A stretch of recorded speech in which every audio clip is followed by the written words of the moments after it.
दे धडक बेधडक आपल्या परिसरातील ताज्या घडामोडी, घटना, समस्या, विविध क्षेत्रातील सर्वदूर बातम्या पाहण्यासाठी लोकशक्ती लाईव्ह न्यूज चॅनलला सबस्क्राईब करा आणि नोटिफिकेशन मिळवण्यासाठी बेल आयकॉनला प्रेस करा। निर्यातीसाठी सरकारतर्फे राबवल्या जाणाऱ्या योजनेचा गैरफायदा घेत बनावट बिले सादर करत 9 कोटींचा घोटाळा केल्याप्रकरणी केंद्रीय अन्वेषण विभाग म्हणजेच सीबीआयने सीमाशुल्क विभागाच्या मुंबईतील 18 अधिकाऱ्यांविरोधात 4 गुन्हे दाखल केलेत। हा घोटाळा झाला तेव्हा हे सर्व अधिकारी जवाहरलाल नेहरू कस्टम हाऊस या सीमाशुल्क विभागाच्या मुख्यालयात कार्यरत होते। या प्रकरणी सर्वप्रथम केंद्रीय महसूल गुप्तचर यंत्रणेच्या अधिकाऱ्यांनीही तपास केल्याची माहिती येत आहे। जवाहरलाल नेहरू पोर्टवरून करण्यात येणाऱ्या निर्यातीच्या रकमेवर काही प्रमाणात परतावा दिला जातो। याच योजनेचा फायदा घेत काही निर्यातदारांशी संगनमत करत अधिकाऱ्यांनी हा घोटाळा केल्याची माहिती आहे।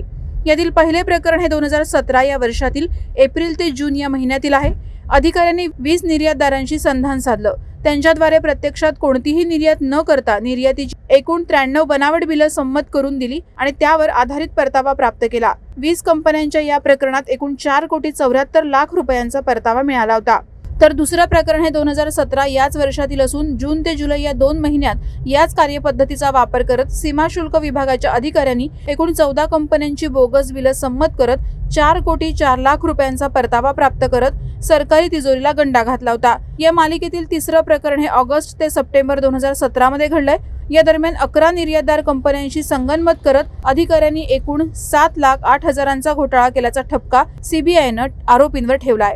लोकशक्ती लाईव्ह साठी घनश्याम कडू, उरण।